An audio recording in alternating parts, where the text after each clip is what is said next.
Fala galera, boa noite, tudo bem? Para a gente fechar aí a nossa semana natalina, começamos falando na semana, na segunda-feira pelo verso, na terça pelo vídeo, começamos falando sobre o nascimento de Jesus, né? Sobre o Natal. Ontem, quarta-feira, através do verso. E hoje, por meio daqui do vídeo, falaremos da outra parte da segunda vinda de Jesus, né? Falamos a primeira, falaremos da segunda por meio do capítulo 14 do livro do Evangelho de João. Então abra sua Bíblia, pausa o vídeo, vá lá, João 14, leia o capítulo e acompanhe aqui o vídeo conosco. O capítulo ele começa com Jesus falando para os discípulos não ficarem angustiados, não ficarem tristes pelas circunstâncias que aconteceriam, pela traição de Jesus, pela morte de Jesus, pelo fato de Pedro negar Jesus.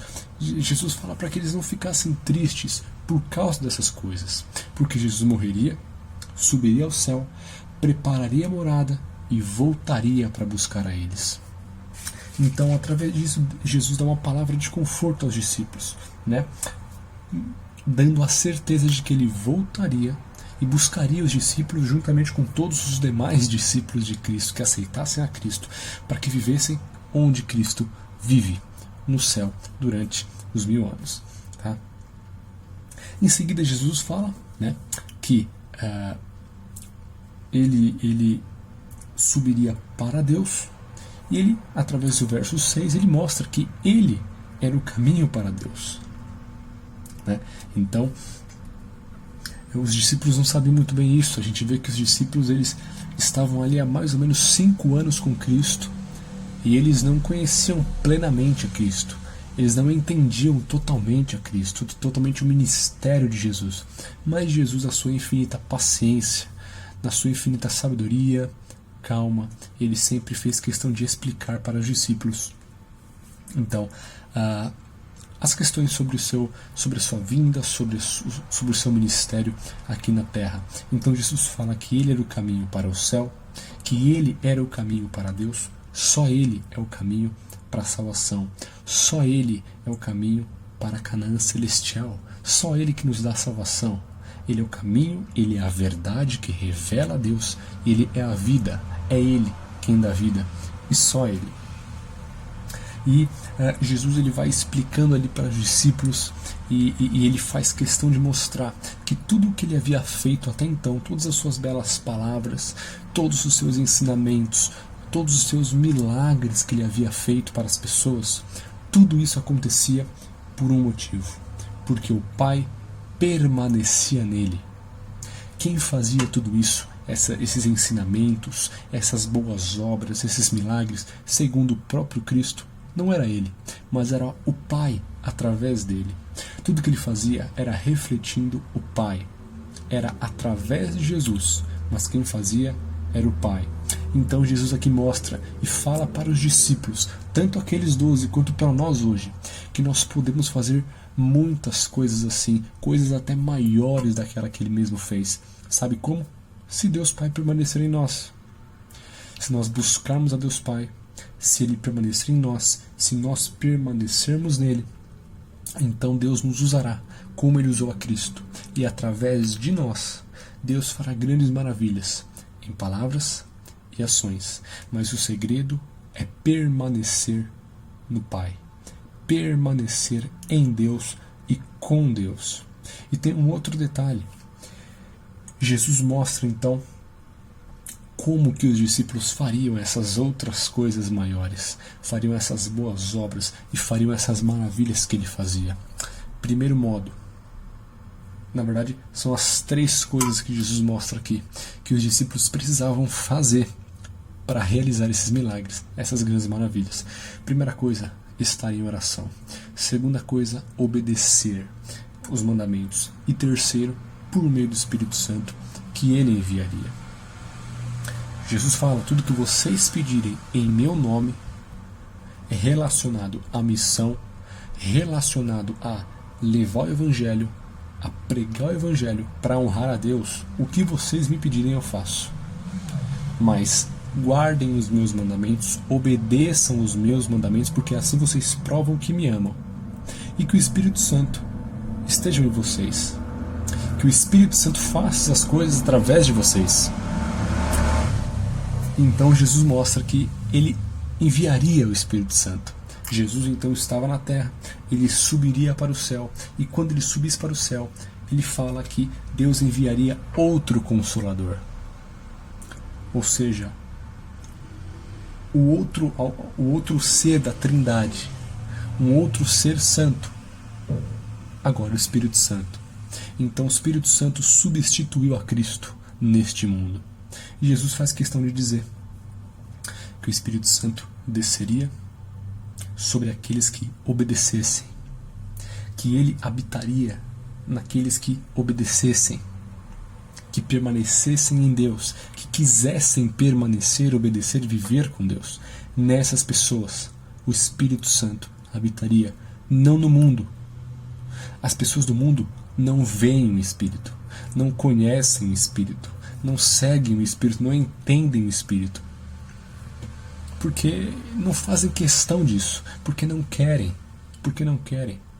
Jesus enviou o Espírito, mas nem todos percebem o Espírito. Você quer perceber o Espírito? As pessoas do mundo nunca perceberão o Espírito. Lógico, existem milagres, existem situações, mas em regra, o Espírito não habita em quem não obedece. O Espírito não habita naqueles que escolhem ser rebeldes, naqueles que não querem permanecer em Deus. E Jesus continua dando palavras de conforto, dizendo que os discípulos não ficariam órfãos. Jesus não abandonaria os seus discípulos daquela época e de hoje. Ele voltaria, tanto por meio do Espírito Santo quanto na sua segunda vinda. E essa é uma promessa para nós. Jesus não nos deixou órfãos. Não estamos sozinhos. Cremos que o Espírito Santo está conosco, nos ensinando. O Espírito Santo, segundo Cristo, se você ler o capítulo você vai entender mais fácil. O Espírito Santo então nos ensinaria as coisas que temos que aprender, porque Cristo não estava mais aqui para a gente poder ouvir a palavra de Cristo. Então agora que Cristo não está no mundo, quem ensinaria a gente? O Espírito Santo. E esse Espírito faria a gente lembrar das coisas que nós sabemos, para que a gente se lembre na hora certa. Enfim, o Espírito Santo substituiu a Cristo. Quando Cristo subiu ao céu, desceu o Espírito e continuou este ministério, continuou este trabalho para aqueles que não estão no mundo, que não vivem no mundo, que não vivem no pecado, que querem permanecer em Deus. Jesus não nos deixou órfãos. Ele nos concedeu o teu Santo Espírito, que fazia então essas coisas. Aqueles que obedecem, aqueles que querem buscar a Deus e querem permanecer em Deus. Por meio do Espírito então teremos a paz, não a paz que o mundo dá, não essa paz momentânea, essa paz que só ocorre quando está tudo bem, mas por meio do Espírito nós temos a paz do céu, nós temos a paz verdadeira, diferente da paz do mundo, a paz que permite que a gente descanse, porque a gente sabe que este mundo não é o fim, que tem algo a mais esperando por nós, se assim a gente querer. Então, que a gente entenda que Jesus pede para que a gente descanse, para que a gente possa se preparar para a volta dele. Enquanto a gente espera, a gente possa fazer as maravilhas que ele fez, mediante oração, mediante obediência, mediante ao Espírito. Mas a gente tem que aceitar. A gente tem que buscar permanecer em Deus, para que o Espírito habite em nós e faça tudo isso, nos usando, nos ensinando, nos inspirando e nos preparando para o céu. Essa é a sua escolha? Vamos orar. Pai, ajuda-nos a termos a paz que o Senhor nos dá. A paz e a certeza de que Cristo está voltando e que esse mundo não é o fim. Que façamos grandes maravilhas em Teu nome, através do Senhor, que o Senhor nos use e que através de nós o Senhor salve pessoas para a tua honra e para a tua glória somente. Que a gente permaneça no Senhor, que a gente queira permanecer no Senhor em oração e obediência pelo Espírito, que teu Santo Espírito habite em nós e que a gente queira isso, que a gente escolha isso todos os dias, Pai. Guia-nos, ajuda-nos, prepara-nos para o céu. Nós oramos em nome de Jesus. Amém. Que você tenha um excelente restante de semana, um bom final de semana, e a gente se vê na semana que vem. Que sejamos filhos da luz.